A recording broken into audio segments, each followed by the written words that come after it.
Кутмандуу кечиңиздер менен ар дайым ушул спорт жаатында болуп жаткан кызыктуу маалыматтарды сиздерге биз өз учурунда жана өз маалында жеткиргенге аракет кылабыз. Ал эми кезектеги бүгүнкү биз сиздерге тартуулоочу тема бул 3-чү дүйнөлүк көчмөндөр оюндары. Албетте бул жогоруда аталган масштабдуу иш-чарада өтүүчү, ойнолуучу оюндардын түрлөрү канча, жаңылыктары кандай болуп атат деген суроолорубуз менен биз атайын студиябызга келген мейманга узатууну чечтик. Ал эми мейманыбызды тааныштыра кетсек, спорттун улуттук түрлөрү боюнча дирекциясынын директорунун орун басары Аскаралы Мадаминов келип отурган учуру. Саламатсызбы?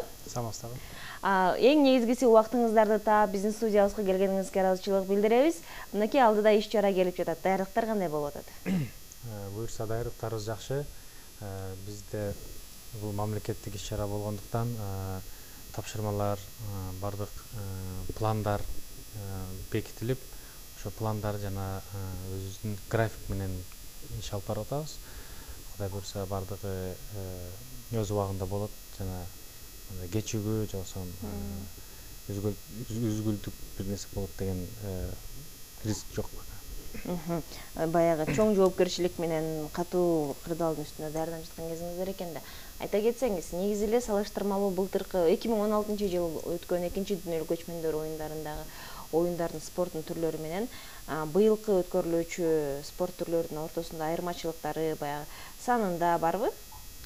Албетте, барына белгилүү болгондой, бул дүйнөлүк көчмөндөр оюндарын өткөзгөндөн кийин дүйнөнүн бүт булуң бурчуна тарап, анан бул популярдуу бир спорттун түрү, бир ушундай ири долбоор болгондуктан бул спорттун түрүнө мындай спорттун дагы түрлөрүн көбөйтүүгө мындай мүмкүнчүлүк түзүлүп, 3-чү дүйнөлүк көчмөндөр оюндарында спорттун түрү 37 түрүнө көбөйдү да. Экинчи оюнда канча болду? Экинчи дүйнөлүк көчмөндөрүндө 27 спорттун түрү болчу. 10 эсеге көбөйдү десек жаңылышпайбыз. 10дан ага көбөйүптүр, Ал эми ошол 37 оюн түрүнүн канчасы нукура биз кыргыз элиники? Бул жерде 17 спорттун түрү биздин кыргыздын улуттук оюндары деп айтсак болот. Калгандары болсо ошол чет мамлекеттин жана башка көчмөн элдеринин улуттук оюндары. Ошондо жаңы кирген оюндарга ошол 10 оюндун ичинде кайсыл жаңылык оюндар бар? Эми бул жерде айырмаланып көбүнчө биз күрөштүн түрлөрүндө бир аз көбөйлөр болду. Себеп дегенде күрөш бул баягы балбандардын күч сыноо болгондуктан биз коңшу мамлекеттердин жана башка алыскы мамлекеттердин улуттук белбоо күрөштөрүн киргиздик. Себеп дегенде белбоо күрөш бул нукура ошол көчмөн элдердин күрөшү болгондуктан ошо белбоого тиешелүү болгон күрөштөрдүн баарын киргиздик. Мисалга айтып кетсек, Монголиянын улуттук күрөшү монгол бог деген кирди. Кореянын сирым деген күрөшү кирди. Кореяныкы да кирди. Ошондой эле түрктөрдүн аба күрөшү, азербайжандардын гулеш, түркмөндөрдүн гореш, кошуна өзбек мамлекетинин кураш жана тажик мамлекетинин гуштини милли кабарбанди деген ошондой күрөштүн түрлөрү көбөйдү. Андан сырткары эми көчмөн дегенде бул баягы элдер жаатууну элестетсе керек, бир аңчылыкты элестетсе керек, ошол сыңардай салттуу жааты боюнча дагы мелдештер кошулган. Бул Салбурундун ичиндеби, өзүнчөбү? Салбурундун ичинде, бирок жаатунун 5 түрү болуп бөлүндү. Түндүк Кореянын эрежеси менен, Венгриянын эрежеси менен, кыргыздардын эрежеси менен, түрктөрдүн эрежеси менен, анан кийин ат үстүндөгү жааты болуп, ушу жаатууга дагы кошумчалар. Эрежелери бар бекен ушул жаатунун да? Бардык спорттун түрүнүн эрежелери азыркы учурда такталган. Анын баары орус тилине, англис тилине, кыргыз тилине которулуп, дүйнөлүк көчмөндөр оюндарынын расмий сайтына уже жакында киргизилет. Каалаган катышам деген мамлекеттер ар бир спорттун эрежесин көчүрүп алып, таанышып, анан катышканга заявкасы берип келишкен. Ал эми мынакей жогоруда айта кеттиңиз, ушул жаатуу деп бул салбурун негизи эле түрлөрү, салбурундун ичинде ошол эле жаатуу, бүркүт агытуу жана башка түрлөрү бар эмеспи? Анын баары салбурундун баары кирдиби же арасында? Ооба, баары эле кирди. Жаатуунун кыргыздын 3 түрү кирди. Андан сырткары жанагы аңчылык мелдештер деп коет. Бул жерде бүркүт салуу, далба жана куштардын мелдеши жана тайган жарыш. Тайган жарыш. Түшүнүктүү. Анан негизи эле бул спорт түрлөрүндө албетте кайсыл мамлекеттики болбосун, ар бир мамлекет бул спортко мелдеши тийиштүү, туурабы? Бул милдеттүү түрдө катышышы керек. Анан ошол айта кеткен, мисалы үчүн ушул Корея элдеринин, Венгрия элдеринин эрежелерине жана ошолордун ыкмалары менен мелдешкенге биздин Кыргызстандын спортчулары даяр бекен азыркы кезде? Машыгуулар болот абы? Албетте, кечээ деле ушундай бир суроо болуп калып жатыр экенбиз. Онда болот да, биз Кыргыздын балбандары, күрөшчүлөрү көптөгөн жакка чыгышат экен. Бизге тааныш болбогондой күрөштөр менен күрөшүп жүргөн балдар бар экен. Биз деген ушул монгол бок деген күрөштү, Кореянын сирим деген күрөштү ким билет дегенде биз билебиз деп спортчулар чыгып, машыгуучулар чыгып, бизге эрежелерин мындай көрсөтүп, практика жүзүндө кандай болот көрсөтүп, анан жакында эле биз ошол Кыргыз мамлекетинде федерациясы ачылбаган, такыр колдонбогон күрөшүн түрлөрү боюнча 9 күрөшүн түрү боюнча Кыргыз Республикасынын улуттук курама командасын куруу максатында тандоо мелдештер жүргүзүлдү. Кожомкул спорт сарайында. Ошол жерде бардык спорттун, ошо бизге белгисиз болгон спорттун түрлөрүнө катышуучулар, спортчулар аябай көп келип, биз 3 күндүк өздөгөн иш-чарабыз чозулуп, спортчулардын катышканга болгон өзүнүн интизары, каалоосу аябай көп болуп, аябай кызыктуу мелдештер болуп, Кудай буйрса ошол 9 күрөшүн түрү боюнча бизде азыр курама команданын тизмеси даяр. Түзүлдү, курама команда, түшүнүктүү. Ал эми башка спорт түрлөрү боюнча курама түзүлдүбү учурда? Ошол эле ордо, тогуз коргоо, анан дагы эң негизги жана көптөгөн көрүүчүлөрдү кызыктырган бул көкбөрү, Бардык эле спорттун түрү боюнча курама команда түзүлүп бүттү. Учурда. Бүгүнкү күнү, бүгүн мына ордо боюнча тандоо мелдеш өтүп, анын жыйынтыгы жакында берилет. Көкбөрү боюнча дагы бизде жыл сайын салтка айланган Нооруз жана 9-май чоң мелдештерибиз бар. Ошолор жыйынтыгы боюнча курама команда түзүлгөн. Күрөштүн түрлөрү боюнча бардыгы бүттү. Азыр ошол ат чабыштын түрлөрү боюнча деген баягы башкача спорт, аттын өзү катышуусу керек болгондуктан, жана бизде Кыргыз элибиз акыркы жылдары ат сайапкерчилик өнүккөндүккө байланыштуу аттын саны да көп, катышуучулар да көп, ошондуктан бир аз анан аттын жанагы өзүнүн спецификалары бар да, ошого байланыштуу бир аз чозулуп, мына июндун аягында Кудай буйрса ошол ат чабыш түрлөрү боюнча да курама команда түзүлүп. Түшүнүктүү. Ал эми бул ошол негизги көчмөндөр оюндарындагы эң негизги фавориттердин бирлери бул ошол көкбөрү болуп эсептелет, Анан албетте курама командага дагы бул чоң жоопкерчилик. А ошол курамада мурунку состав, мурунку курама калдыбы же жаңы өзгөрүү оюнчулар өзгөрүлдүбү, улакчылар? Албетте курама өзгөрүлөт. Себеп дегенде жыл сайын жаңы талаптар коюлат, күчтүнүн күчтүүсү чыгат, мыктынын мыкты аттары чыгат. Бул курама команданы түзөө Көкбөрү федерациясына кайрылат негизинен. Алар өздөрү кайсы командадан, кайсы оюнчуну, кайсы атты алышты өздөрү правление деп коет, өздөрү чечип, бизге сунуш беришет. Директор тарабынан көзөмөлдөнбөйбү? Көзөмөлдөнөт.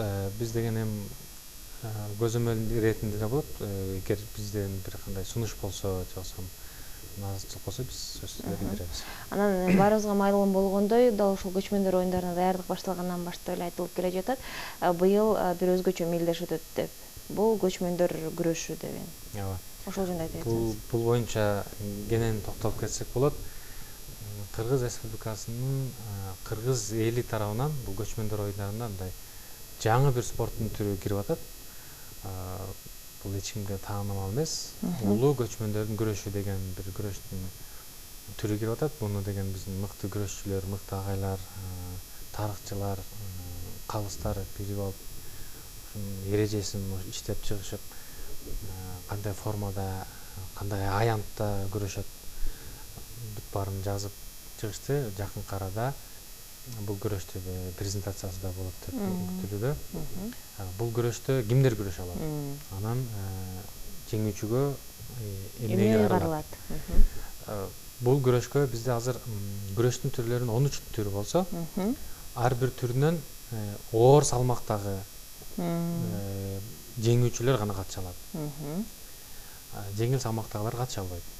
Оор салмактын жеңүүчүлөрү катышып, 13 балбандын ичинен бирөөсү гана жеңүүчү болот. Жеңүүчүгө улуу көчмөн балбаны деген наам ыйгарылып, анын аты улуу көчмөн китеби деген дагы бир жаңылык бар. Ошол китепке мындай алтын тамкалар менен жазылат десек болот. Түшүнүктүү. Ал эми ошол күрөшкө 13 күрөшүнөн чыккан балбандар ар улуттун балбандары болот да. Анан аларга бул улуу көчмөн күрөшүнүн өзүнүн эрежелери бар да. Анан ошол катыша турган мамлекеттерге бул маалымат жеткенби? Бул эрежелери жөнүндө баягы маалыматтар таркаганбы? Бул эреженин жазуу түрүндө эрежеси такталган, бекитилген. Башка күрөштөрдүн эмнеси менен айырмаланат экен анда? Бул деген бул деле ошол белбоо күрөшү сыяктуу болгону, бул бардык күрөштүн түрлөрүнүн басынып мындай универсалдуу бир күрөш десек болот да. Ыңгайлуу, жеңил, анан зрелищный деп коет. Кызыктуу, көрүнүктүү болсун деп ошондой бир эрежелер жасалган. Бул күрөштүн жакында планыбызда бар. Видео эрежеси иштелип чыгып, анан сайтыбызга коюлуп, ал жерден бардыгы көрүп таанышса болот. Түшүнүктүү. Мынакей 37 спорт түрү болот деп айттыңыз. Ошол 37 спорт түрүнө бардык мамлекет, катыша турган мамлекеттер бардык өздөрүнүн баягы каалоолорун, ыктыярдуулугун билдириштиби учурда? Же азыркы кезде каттоо болуп жатабы? Каттоо биздин көчмөндөр оюндарынын жобосуна ылайык 1-июндан 15-июлга чейин мөөнөт коюлган. Каттоонун бардыгы расмий сайтта онлайн режимде болот. Бардык катышуучулар, спортчу болсун, калысы болсун, жетекчиси болсун, онлайн анкета толтуруп, өздөрүнүн сүрөтүн, паспорттук данныйларын киргизип туруп, анан каттоо жөнөтөт. Андан сырткары мөөрү басылган, кол коюлган аныктамаларын жөнөткөндөн кийин биз кайсы мамлекет, кайсыл спортко канча киши келет деген маалыматтарды бере баштайбыз. Азыркы учурда расмий билдирүүлөр түшө элек. Расмий билдирүү түштү, казак бордошелибизден түштү. Алар деген бардык 37 спорттун түрүн камтыйбыз. Көкбөрүгө дагы? Көкбөрүгө дагы деп атышат. Болгондо дагы күрөштүн дагы, мисалы үчүн бир күрөштө, кээки күрөштө 5 салмактуу категория кирди, 5, 7. Бирөндө 8. Ошонун бардыгын жабабыз. Бир да кемчилик болбойт деп кагаз түрүндө жибериптир. Бирок эми биз жанагы көчмөндөрдүн талабы боюнча оюндардын расмий сайтка кирип катталса, анан кийин дагы расмий болот. Түшүнүктүү. Ал эми негизи эле бул дирекция тарабынан улуттук спорт түрүндө болуп жаткандыктан, ошол эле спортчулардын келиши, кетиши, алардын бул жердеги жүрүм туруму дагы жоопкерчиликте болсо керек. Ооба.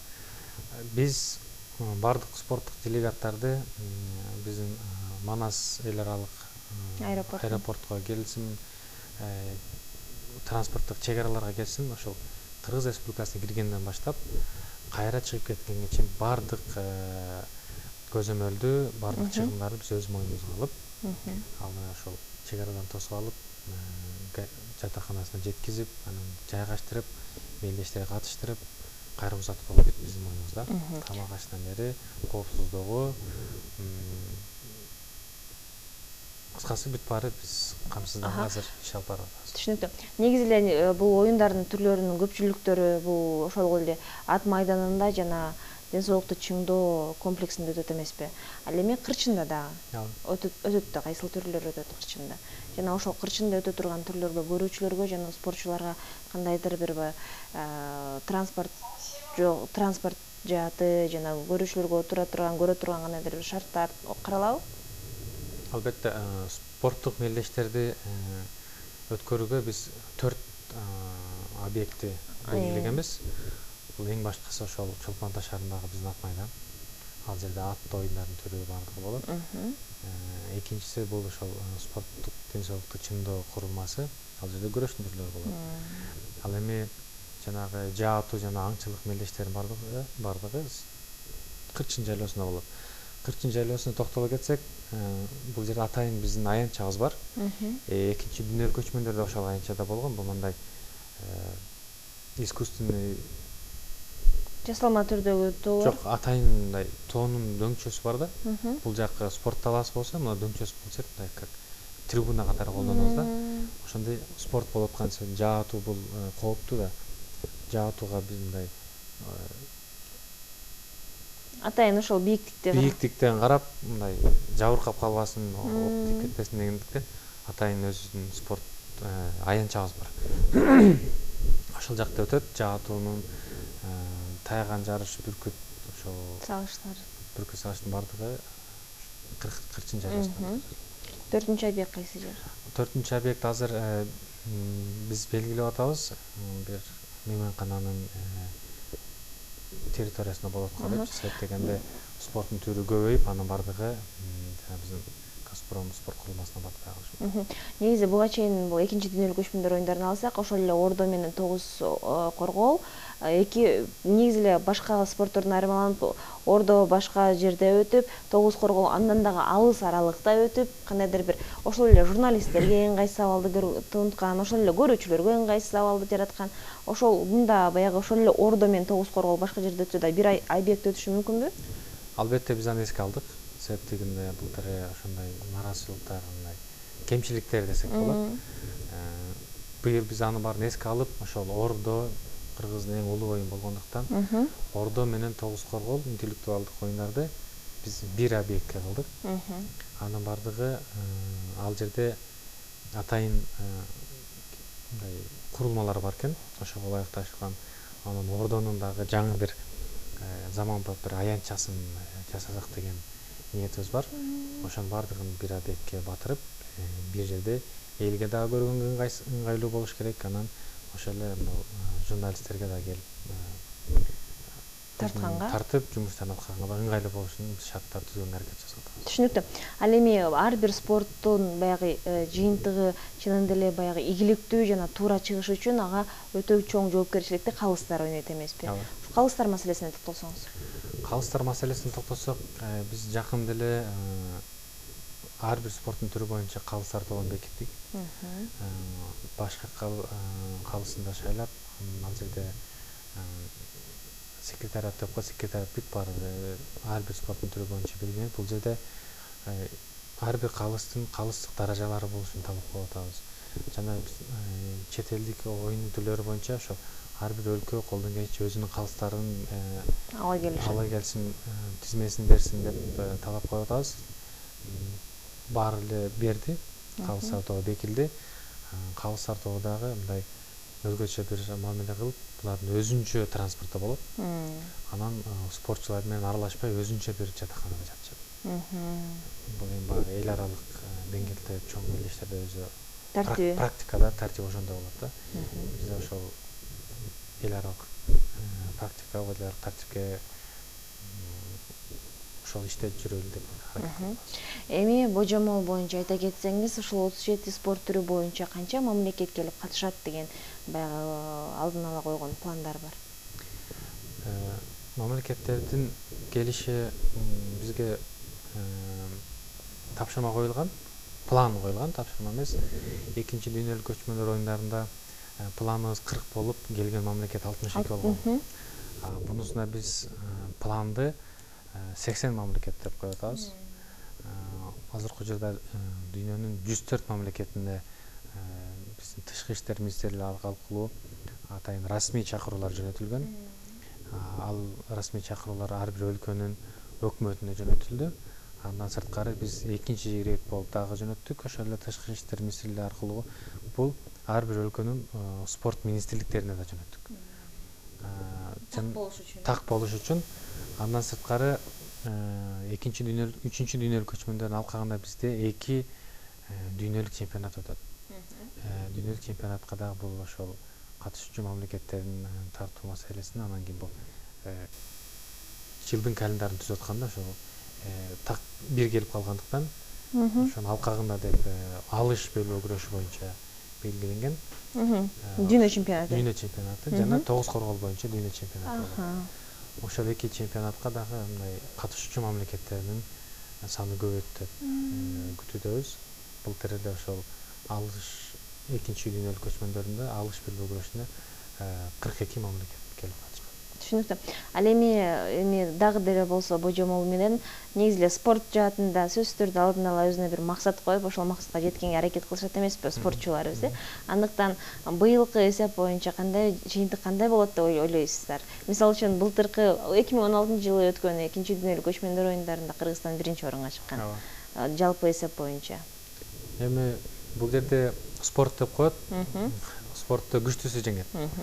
Анан бул жерде биздин спортчулардын, құрама командалар бардығын мындай маанайын, алардын даярдыктарын көрүп отурсаң, бул көчмөндөр оюндарды биздин улуттук спортко бир мындай дем берип, кандайдыр бир күч берип, анан ошолор мындай стимул берип атат да.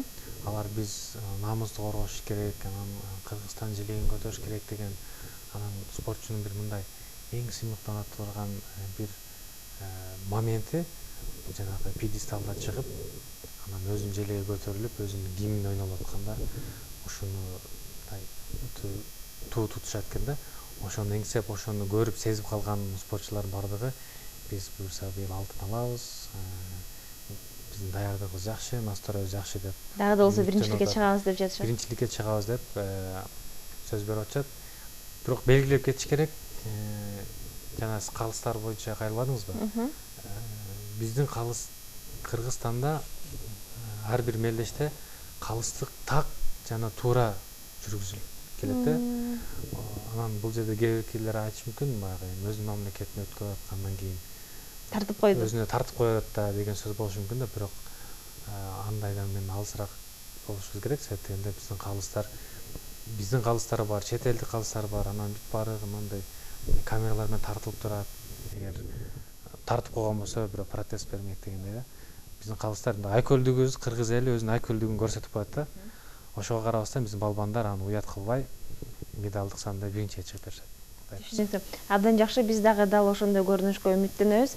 Анан соңку суроо, ушул улуттук оюндарда, улуттук спортто өздөрүн мыкты көргөзгөн спортчулар мамлекет тарабынан эмнеге ээ болушат?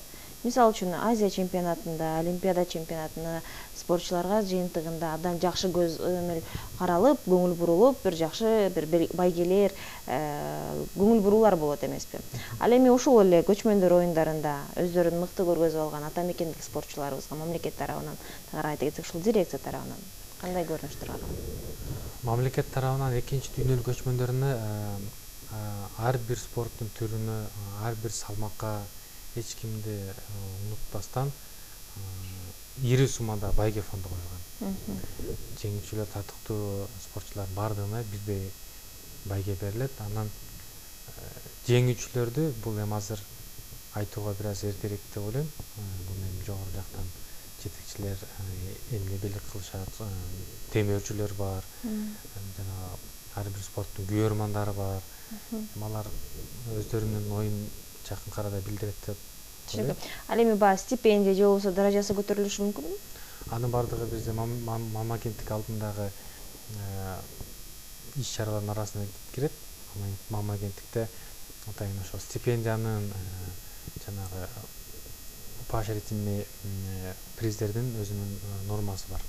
Ошого эгер дал келген болсо албетте берилет. Мыйзам чегинде. Түшүнүктүү. Чоң рахмат маалыматыңызга, убактыңызды бөлүп келип бергениңизге дагы бир ирет ыраазычылык билдиребиз. Учурда сизде эркин микрофон. Учурдан пайдаланып, мен улуу кыргыз элимди азыркы учурда болуп жаткан ыйык Рамазан айы менен куттуктап кетем. Баарыңыздардын туткан оразаңыздарды, ниеттериңизди, каалоолоруңузду Кудай Таалам өзү кабыл кылган болсун. Элибизге, журтубузга тынччылык болсун, аманчылык болсун. кыргыз элибиз ар дайым ушундай айкөлдүгү менен, өзүнүн маданияты менен дүйнө жүзүнө таанылып, мындай бактылуу эл болуп жашашыбызга баардыгына тилейм. Андан жакшы сөздөр болду. Сөзсүз түрдө анын баары орундалат деген ишеничтебиз. Эскерте кетсем, бүгүн бизге дал ушундай көчмөндөр оюндарында ойнотулуучу оюндардын түрлөрү боюнча, жүрүшү боюнча даярдыктар кандай көрүлүп жаткандыгы тууралуу кененирээк маалыматын бөлүшкөн. Бул Жаштар иштери, дене тарбия жана спорт мамлекеттик агенттигинин алдындагы спорттун улуттук түрлөрү боюнча дирекциясынын директорунун орун басары Аскаралы Мадамидинов болду. Дагы бир жолу сизге ыраазычылык билдирип, ийгилик каалап кетмекчибиз ишиңиздерге. Ал эми СТВ телеканалы өз ишин өзүнүн уланта берет. Спорт Лайф бүгүн өзүн көрсөтүүсүн жыйынтыктады. Көрүшкөнчө саламатта калыңыздар.